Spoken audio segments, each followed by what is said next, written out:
All right. I don't know if you find people on the YouTubes had to click age restriction sign before my video, but please let me know if you did. I'd be mighty interested.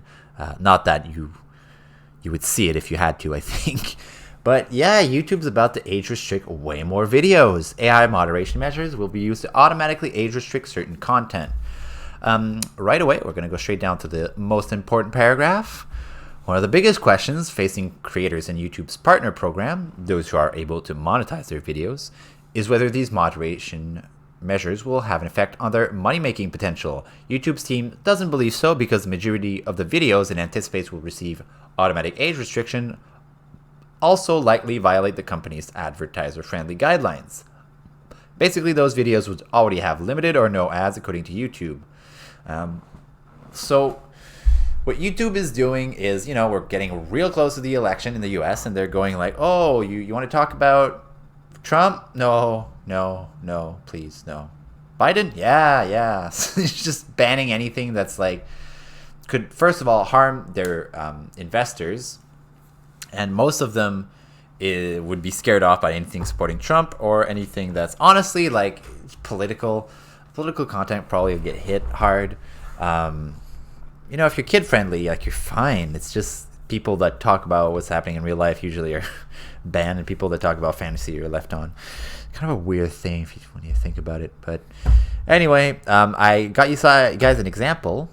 Following content has been identified by YouTube community as inappropriate or offensive to some audiences. So they even have this little trigger warning here that you need to click, which is disgusting. And if you're not signed in, this is what it looks like. Please sign in to confirm your age. This video may be inappropriate. It's a Kyle Rittenhouse thing. Man, for shame, YouTube.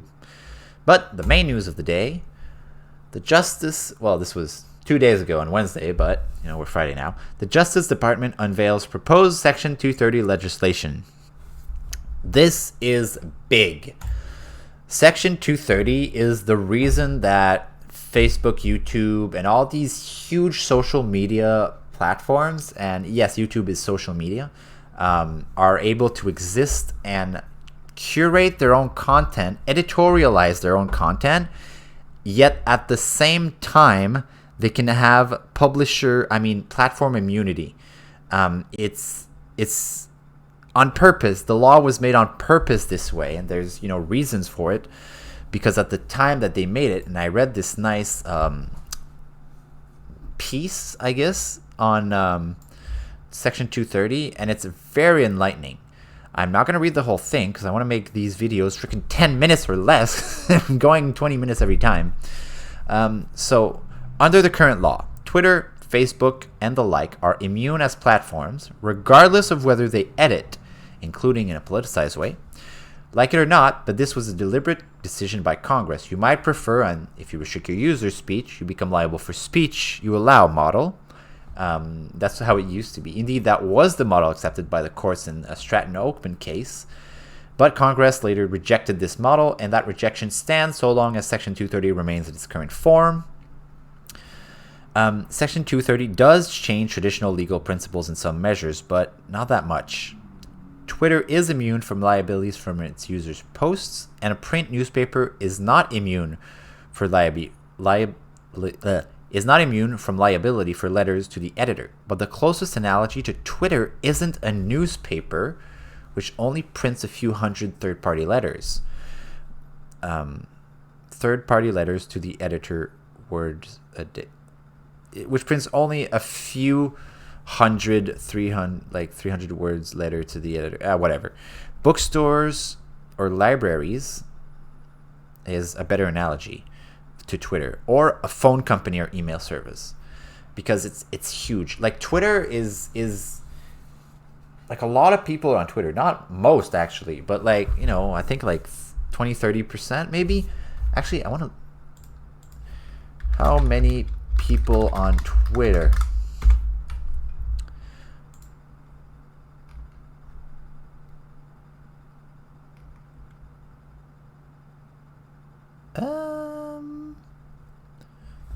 Users.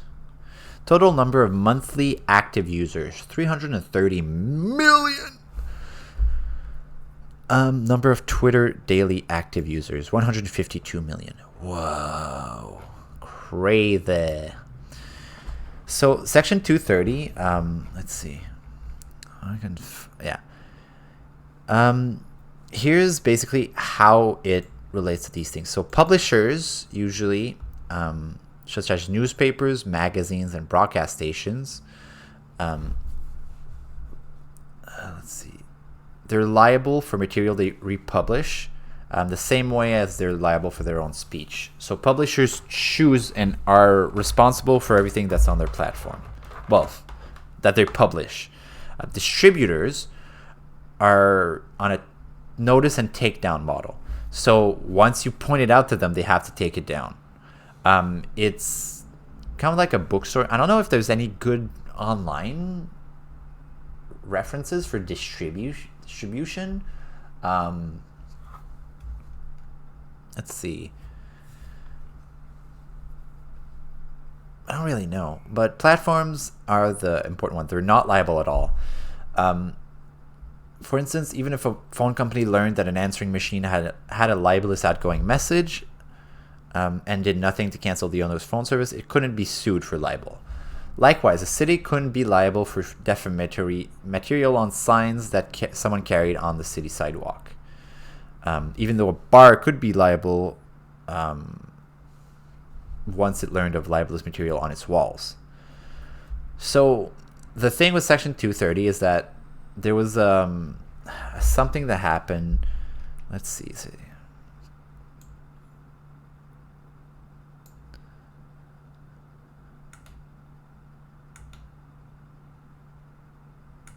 Yeah, it's like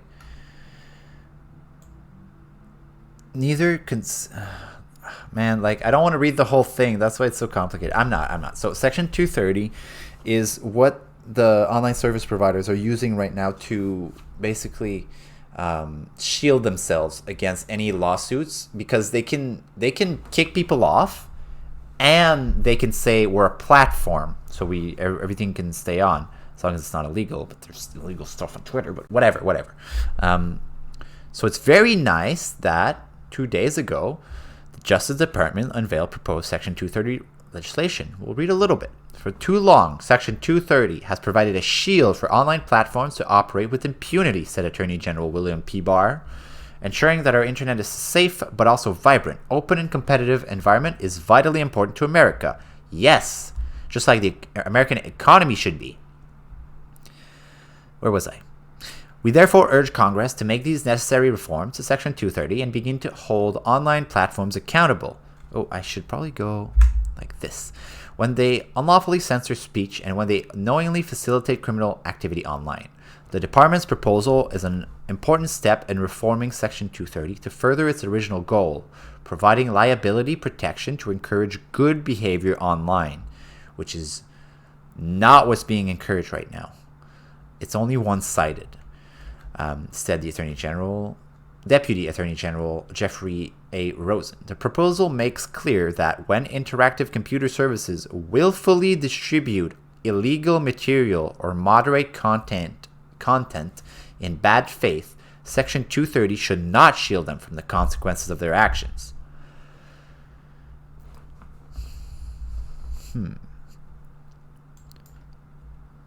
Promoting transparency and open discourse. First, the draft legislation has a series of reforms to promote transparency and open discourse and ensure that platforms are fairer to the public when removing lawful speech from their services. The current interpretation of Section 230 have enabled online platforms to hide behind the immunity to censor lawful speech in bad faith and is inconsistent with their own terms of service. That is very true. Sargon never found out why he was banned from Twitter. Never found out.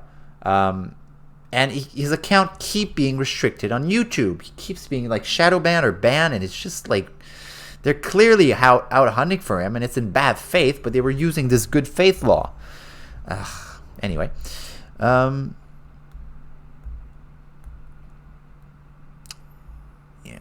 To remedy this, the department's legislative proposal revises and clarifies the existing language of Section 230 and replaces vague terms that may be used to shield arbitrary content moderation decisions with more concrete language that gives greater guidance to platforms, users, and courts. The legislative proposal also adds language to the definition of information content provider. Very good. To clarify when platforms should be responsible for speech that they affirmatively and substantially contribute to or modify. That's amazing. That is very good. Because that's what they were doing. Like they were banning certain speech and other speech or not doing anything or promoting it. It's just one-sided politically.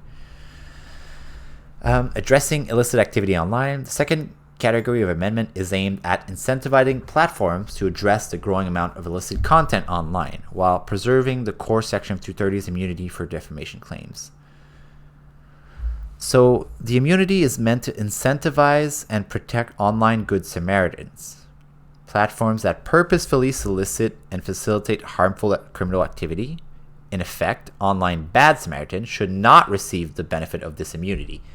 Very true, I agree. Nor should a platform receive blanket immunity for continuing to host known criminal content on its service, despite repeated pleas from victims to take action. Very good. Now Twitter is going to be held accountable.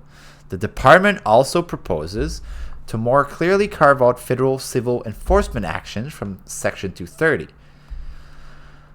Although federal criminal prosecutions have always been outside the scope of Section 230 immunity, online crime is a serious and growing problem, and there is no justification for blocking the federal government from civil enforcement on behalf of American citizens. Also correct. Finally, the department proposed carving out certain categories of civil claims that are far outside Section 230's core objective, including offenses involving child sex abuse, terrorism, and cyberstalking. These amendments, working together, will be critical first steps in enabling victims to seek out redress for the most serious of online crimes. Their proposals are available here. Nice. So this is very good. I didn't know the last part, actually, that they're carving out certain categories of civil claims. They're including civil claims for child sex abuse, terrorism, and cyberstalking. That's amazing, and it should be added. More severe crimes for those. So bringing 230 and remaking it will not make us susceptible to this kind of government use, because the government can make these companies do what it likes, but it does need to be legal. So if they allow it to, which is kind of what it was doing before Trump, is using these companies to push the political message. The Democrats were, and this is what happens in China when you have a one-party system and no free press. Is they just took over Hong Kong apparently because.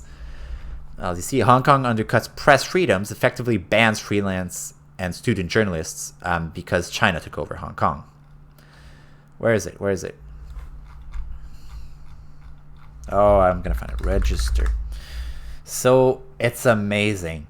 The way they did this, the way they banned independent journalists is the changes that were made to the police. In a letter to 4 local journalist groups, Chief Superintendent Kenneth Kwok said that the changes would be made to police general orders, which are police rulings. These recent changes would redefine who law enforcement recognizes journalists. Currently, the police recognizes media representatives as journalists, such as reporters, photographers, television crew who carry proof of ID. After the amendment, the definition of media representative under the police general orders will be more concise and clearer, allowing frontline personnel to identify media representative more efficiently and swiftly. Basically, they're going to have to white card them. They're going to give them little cards that say, okay, you're working for the state and we approve. And if you don't have this, you're arrested. These charges require domestic journalists to register with the state database that keeps track of their identity and credentials. I swear, they probably can deactivate them. It seems that you said something bad, so I'm gonna arrest you now because your card's invalid. Like what? Foreign journalists working for a prominent foreign news outlet are exempt from registering. Well, at least there's that, I guess. A statement by 8 organizations and associations characterized the changes as a major attack on independent journalism in the city. Yeah, man. How are they going to be able to speak out about what happens? They won't. So along with Section 230, the other thing is that the Trump administration has been doing is going after the internal training that's been corrupting and turning Trump's staff against itself, the federal staff. So last week, the Office of Management and Budget Director Russell Vought instructed the heads of executive branch departments and agencies to identify all available avenues within the law to cancel any contracts involving training that promotes critical race theory, white privilege, and the notion that the United States or any specific racial or ethnic groups are inherently racist or evil. Vought wrote that the divisive, false, and demeaning propaganda of the critical race theory movement is contrary to all we stand for as Americans and should have no place in the federal government. Horace Cooper, co-chairman of Project 21 Black Leadership Network, says critical race theory, often referred to as CRT, is bigotry, pure and simple. Couldn't have said it better myself, man. Mr. Cooper, anytime you're looking at a group of people and you attribute to them certain ideas, certain attitudes, and certain mindsets, and you are engaging in the very kind of bigotry that America said we would never do again after Jim Crow, he tells One News Now. Good. Here's another one. Trump threatens to defund California public school implementing the 1619 Project, which reframes U.S. history around slavery after he canceled the Un-American Federal Racial Sensitivity Training.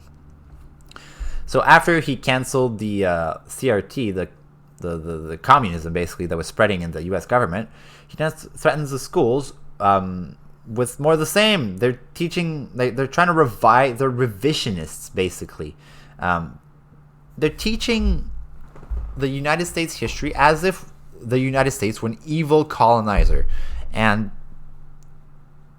like, why would you try to make people hate their own country? Like, yes, you talk about the bad stuff, but you talk about the good stuff as well. My. Donald Trump threatened to defund schools in California that use the New York Times 1619 Project in the public school curriculum. And it's the idea that the United States wasn't founded in 1776. It was founded in 1619 when the first shipment of black slaves arrived in, the then colonies, I suppose. Here's a tweet. Department of Education is looking at this. If so, they will not be funded. He replied to somebody tweeting, California has implemented the 1619 Project into the public schools. Soon you won't recognize America. Yeah. Critical race theory asserts that institutions are inherently racist and that race itself is a socially constructed concept that is used by white people to further their economic and political interests at the expense of people of color, according to Texas A&M University professor Tommy Curry. It's a despicable thing. It's a mind virus, basically. In other news, Bloomberg's at it again. Matt Gaetz calls for investigation after Bloomberg pays Florida felons debts to clear them for voting. So, in a very contested state, Florida, Bloomberg decided that it would be a good idea to clear like 32,000 felons of their debts, allowing them to vote. Because there's a weird law that you can vote if you're a felon, but not if you haven't paid your debts yet.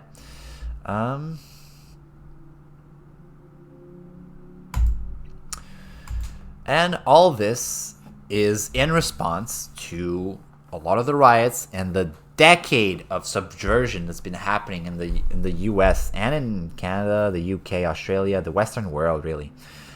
It's this takeover of this nihilistic, power-driven death cult that's trying to get power, and they're getting it to government now. AOC is part of it now. I don't think she was at first, but now she's really inculcated in it.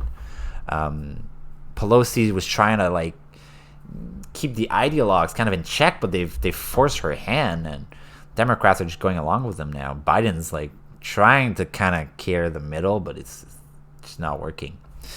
Is America suffering protest fatigue? Yep. Support for BLM demonstrations falls to 39% from 54% in 3 months amid fresh unrest over Breonna Taylor's ruling. So over 3 months, BLM lost 15% support. And if you look at this is the 538, it's an aggregate of the recent Trump data, the approval rating. What happened 3 months ago? It was like a 40, maybe 41, 42, and then the rise happened, and then slowly goes up 41, 42, 43, and maybe 44 coming. I don't know, but it's this ain't helping the Democrats much. And this is because of things like what happened to Jake Gardner. For people who don't know, this guy fortunately was found shot. We assume he shot himself. He was the owner of a bar that was being attacked in I think the Seattle riots in Minneapolis. Yeah, during the George Floyd protests in the end of May. His bar was being attacked, I believe. Windows were being broken and by projectiles. His elderly father, came out to confront them. He did push a protester, apparently, which is not good. But the guy decked him in the face after. And then he came out with a gun, fired 2 warning shots. 2 guys ran away. Then somebody jumped on his back. And this guy is a former Marine and has PTSD, by the way. Was choking him in a chokehold for 18 seconds. And then he put the gun he had in his other hand and unfortunately shot the guy that was holding him, killing him. I said unfortunately because it was self-defense, clearly. But now first he was clear, but then there was protests from black representatives for the prosecutors to go to a grand jury. They did, and then they charged him for 4